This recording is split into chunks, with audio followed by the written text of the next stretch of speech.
Hello, welcome back to Local Music Shapes Culture.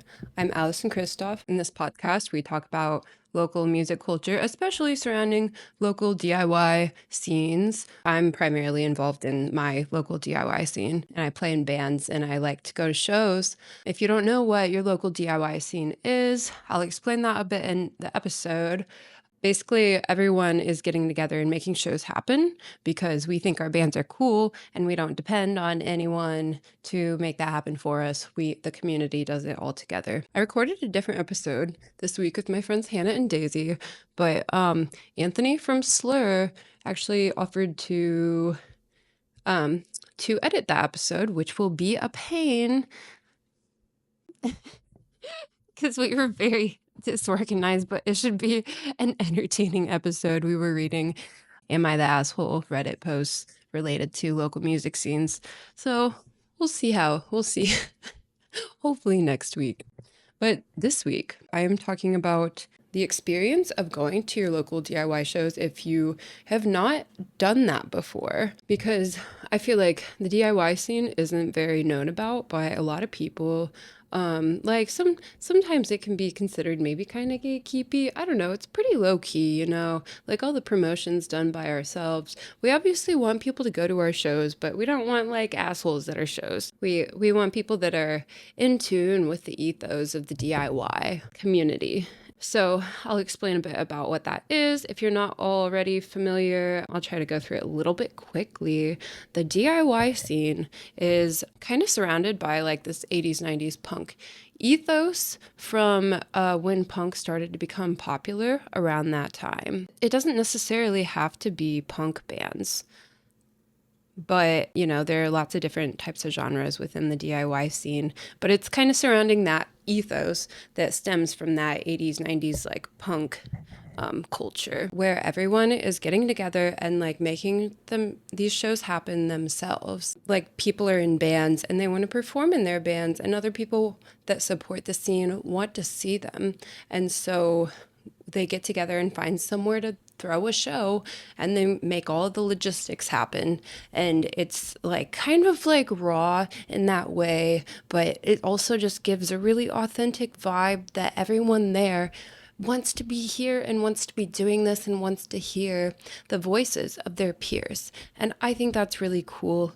Some people even within this type of scene can obviously get kind of obsessed with being cool or the image, or obsessed with alternative culture, but ultimately I've met a lot of cool people that are just in it for the music and for the fun, and that's what I really love about these DIY scenes. And it doesn't necessarily have to be punk genre bands either, but that is kind of the ethos that's surrounding it. There can be like soft rock bands, it can be indie bands, shoegaze, whatever, but it is surrounding that ethos. So if you've never been to one of these shows before, like what would you expect and how might you find them? How you might find them is like just by searching local music venues in your scene, maybe like dive bars that might be hosting shows like this. You can either Google or maybe search like Facebook. Some dive bars might still post to Facebook, or just search Instagram. A lot of cities that have an involved DIY scene have Instagram pages dedicated to a scene as a whole. It kind of just depends on your city. But, if I was searching, I would try to find just dive bars in your city that might be hosting music shows, even if it's not necessarily aligned with the genre that you are looking for. You can oftentimes ask people there, ask the bartenders, the bands, like about the music scene in general in your city and like what types of bands they know of. They might not know of everything, so don't take their word like the Bible, but you should just like trial and error, ask around. A lot of times these scenes are pretty underground, but we do generally want people enthusiastic about the music to come to the shows, about the music, people enthusiastic about the music and the culture.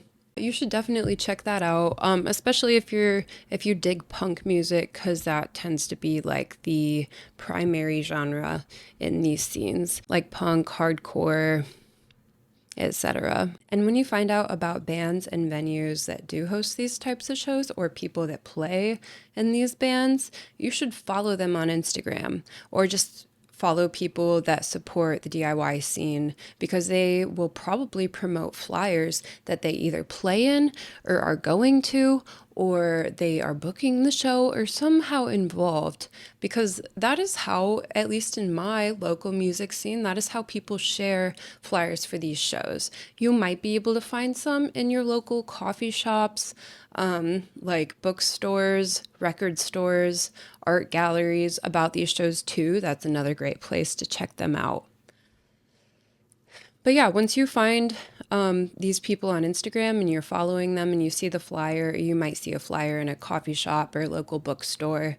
It will usually say door time and music time, and door time is generally the time that you can get there if you want to. Bands are usually setting up either before then or around that time. And then there's also music time, which is when the bands are supposed to start. Depending on who's organizing, the venue, the bands, it may or may not start at music time. There's this thing called punk time, where punk bands might start a little bit after music time. I personally kind of dig this vibe.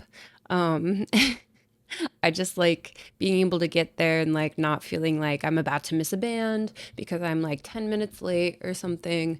I don't want the bands to start like an hour after the music time usually, but starting like 20 minutes after, I dig that move. And on these flyers too, in these shows, there are oftentimes at least 3 bands, at least in my city. You would expect at least 2 on a flyer. I've never been to a show that has just one band, a DIY show that has just one band. It's always at least 2.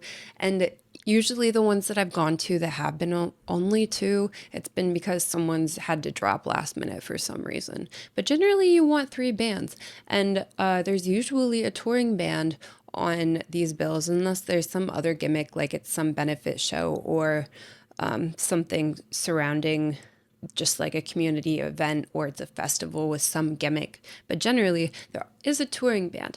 And then the people that are booking these shows put on local bands too for draw to get people to come out, because a lot of times the local bands that are coming into town, like not everyone knows about them. So like they might not know their names, so the touring bands might not have draw. And so the local bands are a lot of times added to bring in people to these shows. But something that's so cool about that is you might go to a show because you like one of the local bands that's on the bill, and you discover that you really dig the touring band, and then you can follow them on Spotify, and then you know about them. And that's mutually beneficial for local bands too. When they go on tour, they get that same thing reciprocated to them. Other people book their city's local bands on the bill, and your band, when you're going on tour, might not be that well known in that city, but the local bands also on the bill bring in people, and you can gain new fans that way. It's really surrounded by love and support within the community. So once you get to these shows, they may or may not start at music time, and you can expect the band to start and play for, I would say, up to half an hour. Honestly, my preference is that bands generally don't play more than 20 minutes. If you are a big out-of-town band, that might be an exception. There are probably a couple of other exceptions, but yeah, generally I don't like each band to play more than 20 minutes. And I feel like that is kind of a disconnect between what people usually think of when they go to see live music, especially in other genres. You might go see a jazz show and they play for like an hour or something, but that is not the case with these DIY bands. And I think a lot of that originated from like punk band culture, because punk bands typically just play fast and walk off stage. And that's so cool, because it's like you kind of get a taste. And a lot of times it's too because these punk bands are playing really fast. So it's like bam, bam, bam for like 10, 15, 20 minutes and then it's done, because that kind of music can get kind of overwhelming if you were watching it for too long too. But even if you're an indie band in the DIY scene, I think you should probably not go over 25-minute set unless you're like a bigger band that people, like a lot of people came out to see you. My philosophy is always leave them wanting more. Leave them wanting more. You don't want people to be watching you perform and to be like, man, when is this band going to get over? Because then you're going to get that reputation.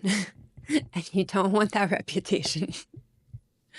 You just want to give them a little taste of your best and then move on to the other bands. There will probably be like 3 to 5 bands at these shows. I personally don't like shows that are more than 4 bands. It's exhausting for me. If there's a 5-band bill, I will probably skip out on one of the bands unless I really want to see them all. No hate, I just like cannot, my attention span and just like protecting my energy cannot do more than 4 bands. 4 bands is a push, personally. But I also understand that a lot of bands go on tour with like one other band, and typically you do want 2 local bands added onto the bill for draw. But when you're at these shows, it might be in a variety of spaces. It might be at a local bar that is supporting local music and wants drink sales. Those shows, depending on where you live, might be 21 plus, which is kind of unfortunate because I like all ages shows because the kids are so important to the scene. But they also might be in dedicated DIY venues. In Indianapolis, we have like DIY venues that aren't primarily a bar. I would say like Healer is a big one, has big capacity in Indianapolis. State Street Pub also, but that one is 21 plus. They don't have like an all ages ability at that bar, unfortunately, even though it is probably my favorite venue in town. Black Circle here also hosts shows, but they are kind of heavier types of music, so it doesn't necessarily support like all aspects of DIY, like Healer and State Street Pub. Shout out Mark Tester. He's awesome and runs that place. And there will also be shows in a couple other random spots. People might throw shows in a skate park, and bring a generator to run the amps and the PA and the power. And those, at least in the Midwest here, only happen in the summertime because otherwise it's balls cold and no one wants to come out. But I love a good old skate park show. They really carry that DIY ethos of like everyone is here just because like they're trying to make it happen. And we really want to see the bands and provide a space for them. And it just feels raw and like cool. I'm surrounded by people skateboarding and doing tricks, and we're also playing loud music, and it's fun. And the bands will play for like probably 15 to 20 minutes on average. And the lineup typically goes so that the touring band would be towards the end. All in all, these lineups are typically ordered by the band that has the most draw going last, because you want people to stick around till the end of the show. So if there's a band that most people, like the majority of people came to see, or like just has the most draw, brought the most people to the venue, you usually want to stick those last so that those people stick around to the end. Because if you put them like second to last, people might leave after that because they're tired or have to work the next day. There might be exceptions to this. If there's an out-of-town band that wants to leave early, another band, even if the out-of-town band has the most draw, they might go second to last just so that they can get out of there and go back to their hometowns. DIY shows are really cool because you see so many different types of people there. I would never be afraid that you don't fit in at these spaces, because ultimately we want people to come and support us and watch our music and enjoy it and meet people. That is like why we are playing. We want you to come out and support, especially if you're about the scene and about the music. And I've met so many cool people through going to these shows and playing in my bands that I wouldn't have met otherwise. And most people in Indianapolis, at least, are pretty welcoming. You know, you should just go and talk to people. If sussing out your like social situation, you know, depending on how comfortable you are socially, it can be a learned skill. I'm definitely someone that like in my 20s had to learn how to like socialize better, but I've gotten decent at it and I've I've gotten to know like a lot of people through shows. Yeah, you know, if you're at the bar, maybe make small chat with the bartender depending on how long the line is, or just, you know, ask people about them. If you like their outfit, maybe compliment it. If they played in a band, say that you love their show. Like, just put yourself out there and get to know people, because these shows are a lot more fun when you have become involved in the community surrounding it. And when you go to multiple, you just start to get to know people and feel like when you're going to these shows, it's like home. And I love that feeling about them. The music scene is kind of my life around here. And if you're looking for a community like that and you really like music, I highly suggest going out and checking out these shows. If you're interested in starting a band, I highly suggest going out and getting involved in your community and going out to these shows and making friends, because it can be really powerful and give meaning to your life. A lot of times, these DIY scenes have people that really care about their community and bettering their community. So, we will have benefit shows, we will post about causes that we care about, and we just generally want to keep things accessible to people to be able to access our art and share our message with the world. So yeah, DIY shows are a lot of fun. You should come out. You should come out and see like 3 or 4 touring bands, and that will play for 15 to 20 minutes, and there might be like 15 to 20 minutes between sets, and you can talk to people between those sets and just chill and enjoy yourself, enjoy the experience, because DIY shows are just very unique. They're not really practiced. Sometimes I'll go out to like mid-sized venues with touring bands and just like really rehearsed sets with like cheesy gimmicks that they probably do every show and nothing changes. Even like stadium concerts, like I get how that is like streamlined in that way. And it can be really cool. Like it's just a different type of performance. But DIY shows are usually pretty off the cuff and like unplanned and just give a really raw, real feeling in that way. And it makes people connect with it. It makes people connect to who they are authentically, the fact that it's not very practiced. If you are interested in music, want to become involved in your local music scene, you should do that. You should try to find these flyers, search the internet, go out to your local coffee shops, art galleries, bookstores, record stores, and ask people that are working there, like just about them, if they know anything about it. If any one specific person you talk to might not know everything. So if you don't find what you want to know through one person, just keep asking people, because someone might be aware of a scene that someone else doesn't, depending on how involved they are in their community. You should come out and support and just check it out and see if it's your thing, because it might be. I didn't used to be aware of the DIY scene, and I'm so glad that I figured it out and I got involved and I started going to shows, because this is like the music community vibe that I dig personally. I don't necessarily like going out to like shows that feel like much more commercially oriented. I like this really raw feeling of like we're in it because we love the music and we love our friends and we love the community. It's just a really great feeling to be around. If you guys have any other questions about what these shows are like, how to access them, let me know in the comments. And thank you for watching Local Music Shapes Culture. I'm Allison Kristoff. You can find my podcast on YouTube, Substack. Substack is where I host this podcast, and Spotify and Apple Music. And it also has its RSS feed, so you can watch it on most streaming platforms, or listen to it on most streaming platforms. It's only available through video on YouTube and Substack and sometimes Spotify when I remember to upload the video. And if you dig what I am doing and want to support me and all of the work that I put into this, because it's so much work doing more than just an audio podcast, but also a video podcast, because I feel like video offers another dimension that I personally enjoy. You can also subscribe to my Substack as a paid subscriber for $5 per month and support my work that I'm doing there. So thank you guys so much for watching. This has been Local Music Shapes Culture. I'm Allison Kristoff. Let me know if you have any questions or comments in the comment section. Thank you guys so much.